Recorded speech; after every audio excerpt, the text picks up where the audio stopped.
On a Wednesday morning in January of 1973, Dale Whitcomb struck a match beside a $19,000 propane grain dryer and watched the flame die in the wind. The dryer stood behind the Lawrence Co-op elevator like a monument to modern farming. Tall steel panels, electric controls, a fan housing big enough for a man to crawl through. But that morning, it made no sound at all. No burner, no fan, no blue flame. Inside the wet holding bin, 21,800 bushels of shelled corn sat warm, damp, and beginning to sour. By noon, the propane truck still had not come. Dale Whitcomb's new continuous flow propane dryer had been the pride of Pocahontas County. It had cost $19,000 before delivery. It had a 3/6-inch axial fan mounted inside a galvanized steel housing. It had twin propane burners designed to push heated air through thousands of bushels of wet shelled corn. It had an electric moisture controller with 3 red indicator lights and a black dial Dale liked to adjust in front of other farmers. It had a capacity, the salesman claimed, could handle 450 bushels an hour if the corn came in under 25% moisture. That was the number Dale repeated all fall. 450 bushels an hour. At the co-op, at the feed store, at the elevator office, Dale had told anyone who would listen that no serious farmer was going to survive the 1970s with wooden cribs, ear corn, and a 2-row picker. Modern farming needed speed. Modern farming needed volume. Modern farming needed propane. But by the second week of January, speed had become a problem. The fall of 1972 had been wet across much of the upper Midwest. Corn came out of the field heavier than usual, with moisture that did not want to leave. Dale had shelled his crop early, the way the equipment dealer told him to do it, then put it into steel bins and waited for fuel. On the first day, Dale ran the fan without heat, hoping the cold January air would pull enough moisture out to hold the corn steady. It did not. The air was too cold, the grain too deep, and the wet kernels packed too tightly together. By evening, the top layer had crusted. On the second day, Dale hired 2 men with scoop shovels to break the crust and move corn toward the unloading auger. They worked 6 hours in dust and sour steam. The auger plugged twice. One man climbed out coughing and said the bin smelled like a wet feed sack left behind a stove. On the third day, Dale called a serviceman from Fort Dodge and paid $84 just to have him stand beside a silent dryer. The serviceman's name was Carl Brenner. He had 12 years of experience installing grain systems, and he carried a steel clipboard with carbon paper invoices clipped inside. Carl checked the regulator. He checked the ignition circuit. He checked the burner orifice and the safety shutoff valve. Then he closed the panel and looked down the gravel road. "Nothing wrong with the dryer," Carl said. Dale stared at him. Carl nodded toward the empty propane tank. Wrong side of the problem. The numbers were ugly.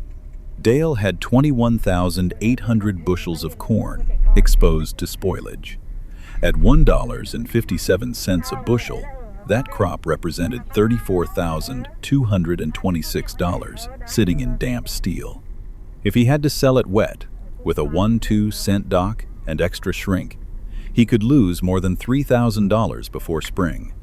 If mold started spreading, the loss would not be measured in cents. It would be measured in truckloads. By 3 o'clock that afternoon, Dale had called the fuel supplier twice, the dryer dealer once, and the county extension office in Pocahontas. Every answer came back the same. No delivery date. No spare propane. No way to dry corn without heat. Carl Brenner snapped his clipboard shut.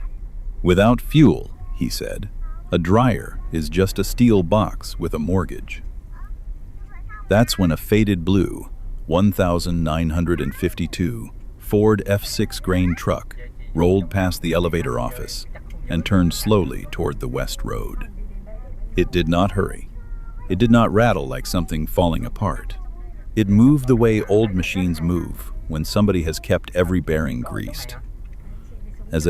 Behind the wheel sat Harold Kessler, He did not look toward Dale. He did not look toward Carl Brenner. He did not slow down so people could see him. He just shifted once, eased the truck through the ruts, and drove toward the old timber crib that stood 3 miles west of town. Let me tell you about Harold Kessler, because you need to understand the man before you can understand what he did.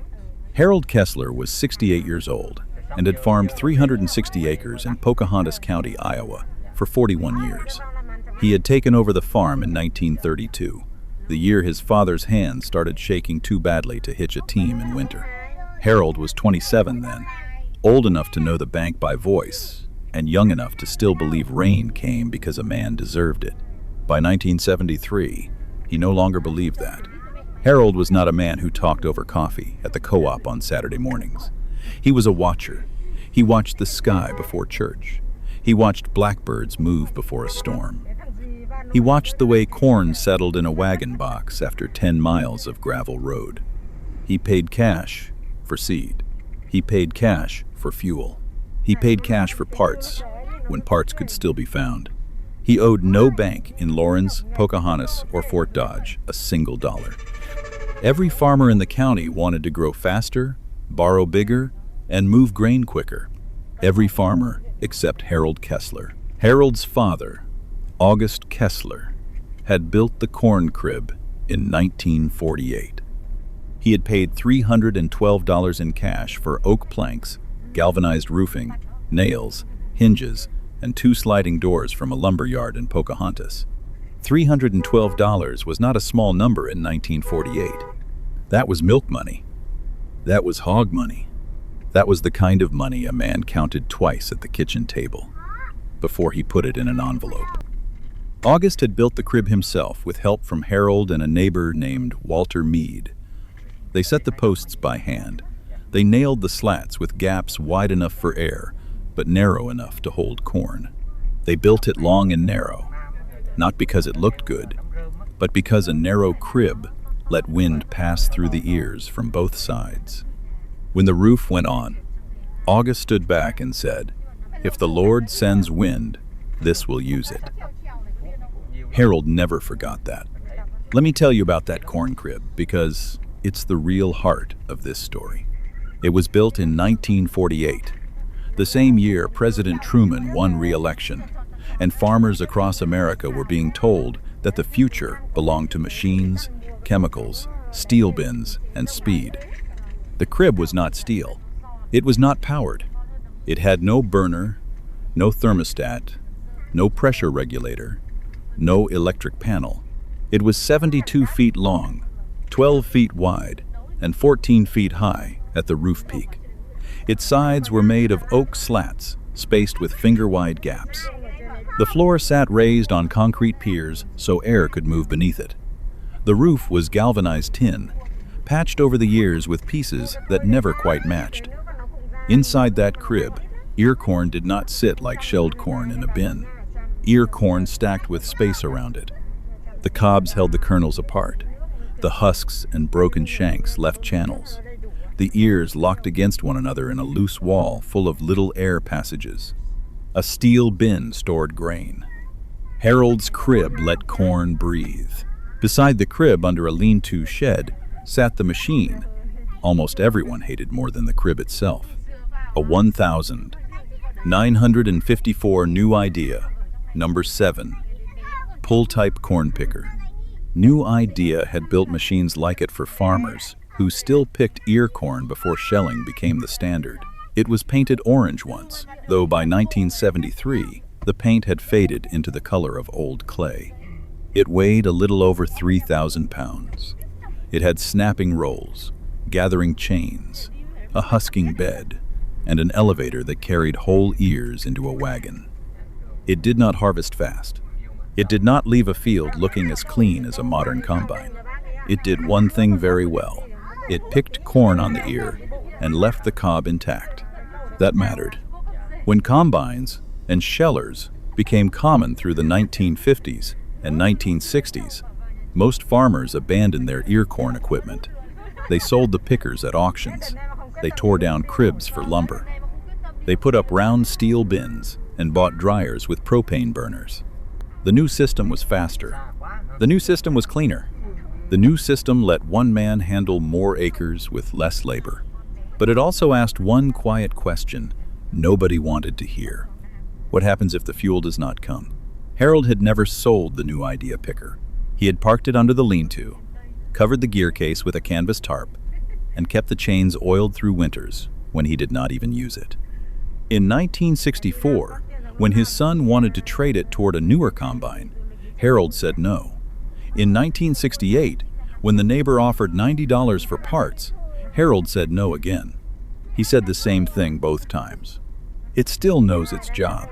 Harold had rediscovered the picker in earnest in 1969, after a wet fall left part of his bottom field too soft for a heavier combine. He hitched the new idea to his old Farmall M and picked 20 acres the slow way. The corn went into the crib. By spring, it came out dry enough to shell, with hardly any dock at the elevator. After that, Harold started keeping the old system ready. He replaced 2 gathering chains with new links ordered from a dealer in Spencer, who still had dusty boxes on a back shelf. He had a retired blacksmith named Owen Lark straighten one bent elevator paddle. His daughter Ruth helped him replace rotten slats on the west wall of the crib and marked the prevailing wind direction in pencil on the inside door. By 1972, the crib was not a relic. It was prepared. Harold had always known it worked. He just had not needed the whole county to see it. Not yet.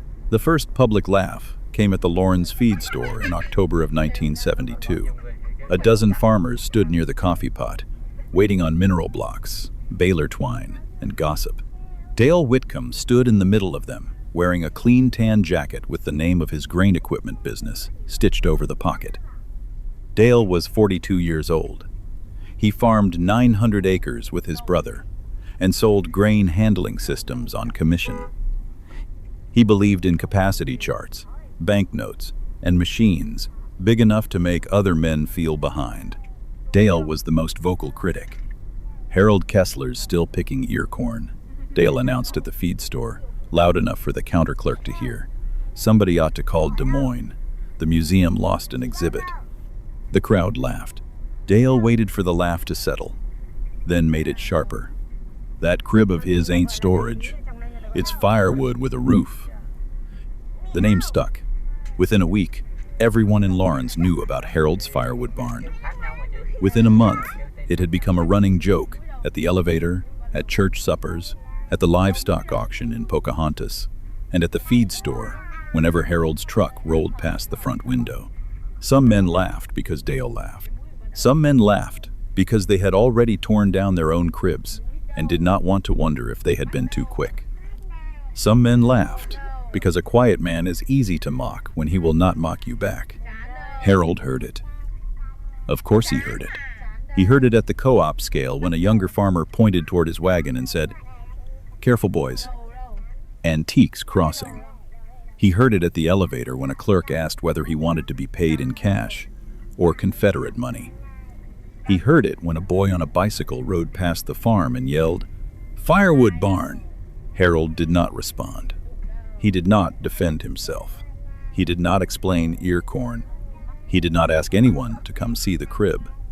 He just backed the wagon under the new idea picker, checked the elevator chain with one gloved hand, and kept filling the crib. Now, let me pause here and ask you something. Have you ever kept something that everyone else told you was useless? Have you ever held on to an old tool, an old habit, an old way of doing a job? Not because you hated change, but because you knew exactly why it still worked. Have you ever sat quietly while louder people laughed at something they did not understand? Harold Kessler had that kind of certainty as he stood inside the corn crib on cold evenings, listening to the wind push through the slats. He did not need the county to agree with him. He did not need Dale Whitcomb to stop laughing. He only needed the corn to keep breathing. And night after night, when the west wind came across the frozen fields, that is exactly what it did. The only time Harold explained the crib before the crisis came was to Ruth. It happened on a Sunday afternoon in November of 1972. Ruth had come over after church to help replace a cracked board near the north door. Dale Whitcomb had driven by slow enough to be noticed and fast enough to pretend he was not looking. Ruth watched his pickup disappear down the road. "He says you're wasting time," she said. Harold held a nail between his lips and tapped the board into place. "He sells speed," Harold said. "He says shelled corn dries faster." Harold pulled the nail from his mouth. "In a dryer," he said, "with heat." Ruth looked through the slats at the yellow ears stacked inside. "And without heat?" Harold rested the hammer against the wall. "Whole corn leaves room," he said. "Shelled corn packs tight, like wet socks in a bucket." Ruth smiled a little. Harold pointed toward the west side of the crib. "Wind can get through this. It can't get through a bucket." A week later, Dale raised the same objection in front of 3 men at the elevator. "Air drying is fine for hobby farmers," Dale said, "but real bushels need real equipment." Harold was standing near the scale ticket window, holding a folded receipt. For the first time that morning, he looked at Dale. "Corn don't need fire first," Harold said calmly. "It needs room to breathe." Dale laughed. The men near him laughed too, but not quite as hard as before. Harold folded the receipt once more and put it in his coat pocket. Then he left. Let me explain the mechanism because it is the foundation of this story. Shelled corn in a steel bin behaves like grain. The kernels settle together. They pack tighter with depth. Air needs fan pressure to push through all that resistance, especially when the corn is wet and the bin is deep. Add heat, and the dryer can force moisture out quickly. But ear corn, in a narrow wooden crib, behaves differently. Each cob acts like a spacer. The ears do not pack into a solid mass. They leave irregular pockets and channels where air can move. The crib does not dry corn by force. It dries by exposure. Wind moves through the slatted walls. Cold, dry air enters one side. Moist air leaves the other. The process is slow, but it does not require propane. It is the difference between hanging laundry on a line and stuffing wet clothes into a barrel. One needs time and air. The other needs machinery. Every modern farmer in that county had built a system that needed heat to save time. Every farmer except Harold Kessler. Let me tell you about what happened the following morning, because it tells you everything about the collision between two worlds. The men at the elevator heard the sound before they saw the truck. First came the low grind of second gear on frozen gravel, then the steady rattle of ear corn shifting in a wooden truck bed. Not the clean, metallic hiss of shelled corn moving through an auger, but a dry, hollow clatter, like bones rolling in a box. Dale Whitcomb was standing beside his silent dryer with Carl Brenner and 2 hired men when the sound came over the hill. The wind carried it first. Then the truck appeared. Harold's 1,952 Ford F6 rolled down the west road. Blue paint faded to the color of old work shirts. The hood had 2 rust spots near the latch. The driver's side running board had been repaired with a strip of flat iron and 4 mismatched bolts. A length of baling wire held the passenger mirror steady against the vibration. Behind the cab, the wooden grain box rose high and square, patched in 3 places with boards that had not weathered to the same color. The truck did not look impressive. It looked used. There is a difference. Harold drove past the elevator, past Dale's dryer, and toward his own place. Half a dozen men watched him go. One of them, a farmer named Roy Brandt, laughed into his glove.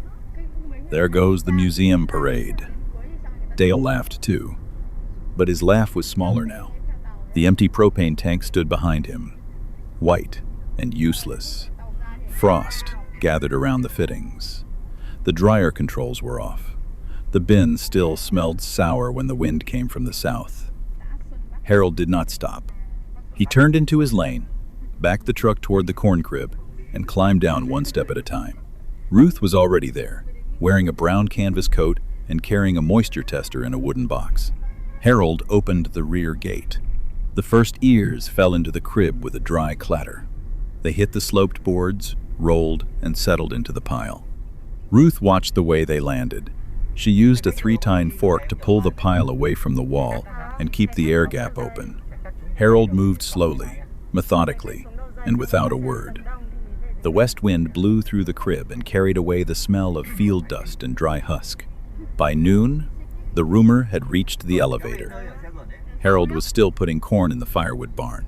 Dale drove over just after lunch, not because he wanted advice, but because a desperate man sometimes visits the thing he mocked to make sure it is still mockable. 3 trucks followed him. The crowd stood in Harold's yard with their hands in coat pockets, stamping their boots against the cold. Some looked at the crib as if it were a joke. Others looked at it longer than they meant to. The crib was ugly in the way useful things become ugly after 25 winters. The oak slats had silvered and warped. The tin roof was patched with 3 shades of galvanized metal. A hand-painted wind arrow hung above the west door, its black letters faded but still readable. West wind, best wind. Dale pointed at it. Harold, he said, loud enough for the others, you planning to dry corn or read poetry to it? A few men laughed, still laughing but less certain now. Harold did not turn around. He kept working the fork through the ear corn, opening channels through the pile. The wind moved through the slats and made a low wooden hum.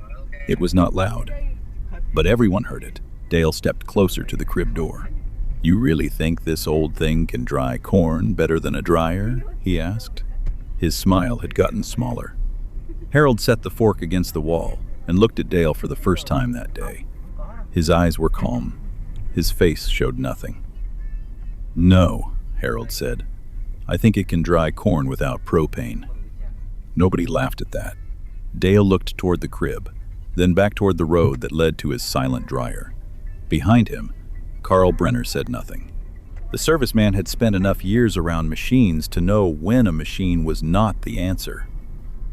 Dale cleared his throat. I've got 21,000 bushels shelled already, he said. This won't help me. Harold nodded once. Not all of it. Dale's jaw tightened. So what am I supposed to do? Harold picked up the fork again. Stop making it worse.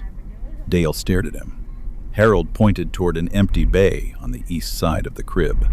You bring the wettest wagon loads that haven't heated yet? No auger, no grinding it to meal. Ruth stacks it. You pay her. Dale's face went through several expressions. Anger, contempt, and something that might have been fear. I'm not paying your daughter to stack corn in a barn, Dale said. Harold turned back to the crib. Suit yourself. Then he went back to work. That was the offer. No argument, no speech, no victory lap. Just a door left open and a man free to refuse it. Dale came back at 4:15 that afternoon. He did not come with the men who had laughed at the feed store. He did not come with Carl Brenner. He did not come with his salesman's jacket zipped high and clean. He came driving a red grain truck with frost on the windshield and wet corn in the back. The truck turned into Harold's lane slowly. Ruth was standing by the crib door with a clipboard and a hand moisture tester. Harold stood beside her, one glove tucked under his arm, his hat pulled low. Dale climbed down from the cab. For a few seconds, nobody spoke. Then Dale opened the truck gate. The first load came out heavy. Not dry ear corn, not clean yellow ears rattling like wood. This was shelled corn, damp and dense, sliding down in a thick stream. It hit the boards with a sound like wet gravel. Ruth stepped forward immediately. Stop there, she said. Dale froze. Ruth climbed into the bay with a scoop shovel and began spreading the corn in a shallow layer across the raised floor. Harold opened the opposite door to let the wind cross through. Then he pulled 3 removable slat panels from the inside wall, creating a path for air along the edge of the pile. The method did not look dramatic. That was the first thing the men noticed. No flame, no roar, no spinning fan. Just a wooden crib, a cold wind, and 2 people who knew exactly where air wanted to go. Harold opened the west shutters. The crib responded with a sound nobody in that yard had paid attention to before. A low, steady breathing. Wind entered through the oak slats. moved through the ear corn on the far side, crossed the open bay, and passed over the shallow layer of shelled corn Ruth had spread. Loose husks trembled. Fine dust lifted from the floor. The faded wind arrow above the door knocked once against its nail. They did not force the corn deep. They did not bury the wet grain in a steel bin and hope heat would fix it later. They spread it thin. They turned it. They gave it air. Ruth checked the first sample. 24.5, she said. Dale looked away. 24.5% moisture was trouble. Not impossible trouble, but trouble that needed time, air, and attention. Harold nodded toward the wagon. Bring less next trip. Dale almost objected. Then he looked at the open crib, the moving dust, the shallow corn, and the old man who had not once acted surprised. He said nothing. By dark, they had spread the first 1,200 bushels through the crib's open bays and along temporary slatted racks Harold had built from old hog panels and oak strips. The crowd had returned by then. They stood in the yard watching the strangest rescue any of them had ever seen. A grain dryer sat silent 3 miles east. A wooden crib was working in the wind. For a moment, nothing seemed to happen. Then the steam stopped rising from Dale's corn. Not all at once. Not like a miracle, just in patches. Near the west door first, then along the shallow ridge Ruth had made with the scoop shovel. Then across the middle section where Harold had lifted the slat panel and opened a narrow tunnel of air along the floor. One man stepped closer and removed his glove.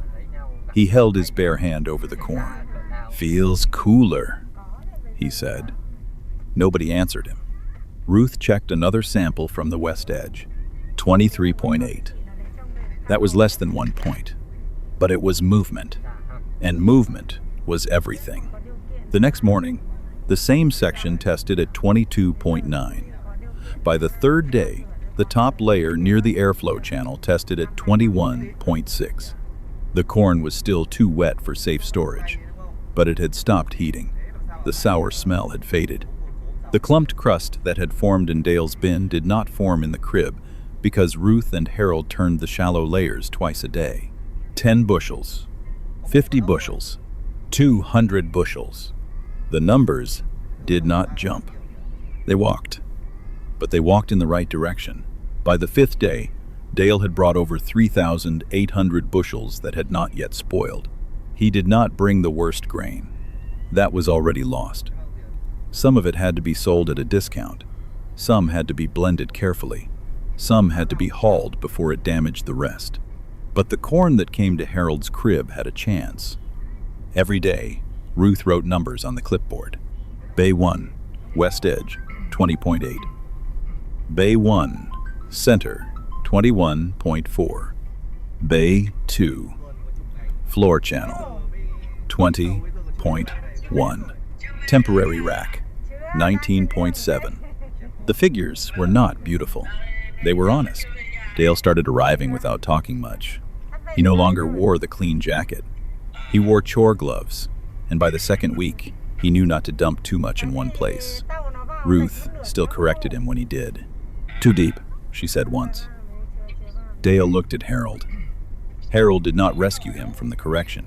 Dale shoveled it thinner. The crowd changed too. At first, they came to watch the joke finish itself. Then they came to see whether the old crib was really working. Then a few of them came carrying questions they were too proud to ask out loud. How wide were those slat gaps? How deep could you pile shelled corn in an emergency? Could ear corn hold better into spring? Was there any way to rebuild a crib after you had already torn one down? Harold answered only when the question was real. Most of the time, Ruth answered. On the 28th day, Ruth tested the first batch that had come from Dale's truck. The west edge read 17.2. The center read 17.8. The deepest pocket read 18.4. Still not perfect, but no longer dying. Dale stood beside her and looked at the numbers. His mouth opened once, as if he meant to say something clever, but nothing came. Harold closed the crib door and latched it with a hook that had been polished smooth by 25 years of use. His face was still calm. There was no smile, no lecture, no told you so. But there was something in his eyes, a quiet satisfaction. Dale Whitcomb's smile had disappeared. The men in the yard stood with their hands in their pockets, listening to the wind move through the old oak slats. The same men who had laughed at Harold's firewood barn now stood close enough to feel it breathing. Nobody called it that again. Let me tell you about the weeks that followed, because that is the part most people never hear. Let me tell you what the numbers showed, because the numbers are the proof. And the proof is why this story exists. Dale Whitcomb had started January with 21,800 bushels of wet-shelled corn in a system that needed propane. Of that, roughly 6,400 bushels had to be moved quickly at a discount before the heating got worse. Another 2,100 bushels were blended later and sold with quality dockage. He did not lose everything. That was the point. The crib did not save the corn. Dale had already damaged by storing it too deep and too wet. It did not turn bad grain good.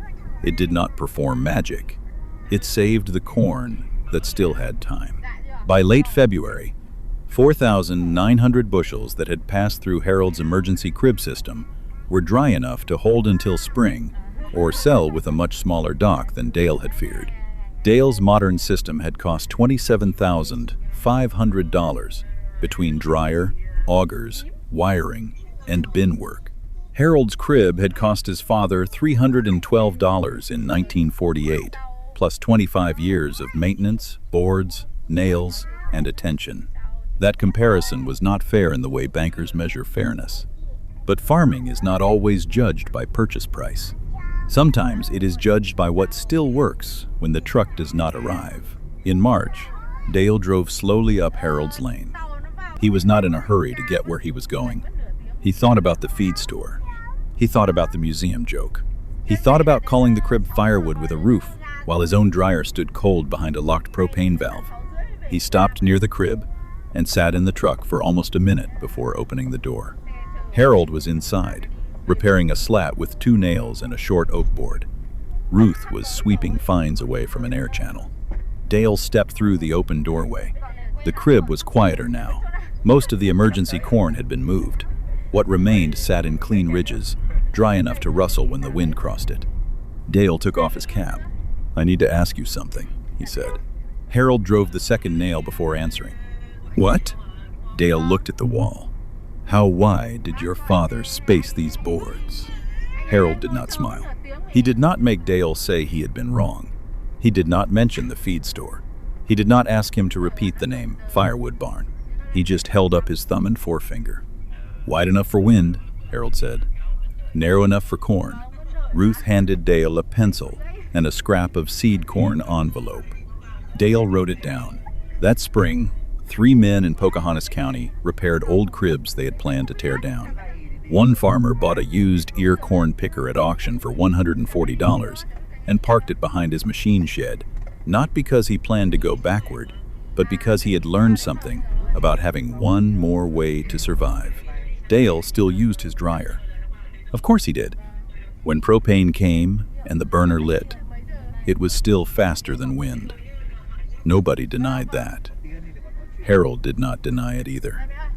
He had never claimed the old way was always better. He had only known it was not useless. That was the part the county had missed. Every man who had laughed believed Harold was clinging to the past. Every man, except Harold, knew the truth. He had been keeping a second door open. The corn crib never argued. It just kept breathing. This story draws from real agricultural history of the 1970s energy crisis, fuel shortages, propane crop drying, and the older practice of storing ear corn in ventilated wooden cribs. Characters and dialogue are dramatized for storytelling. Did your family ever keep an old machine, barn, crib, or tool that everyone else said to get rid of? Tell us in the comments.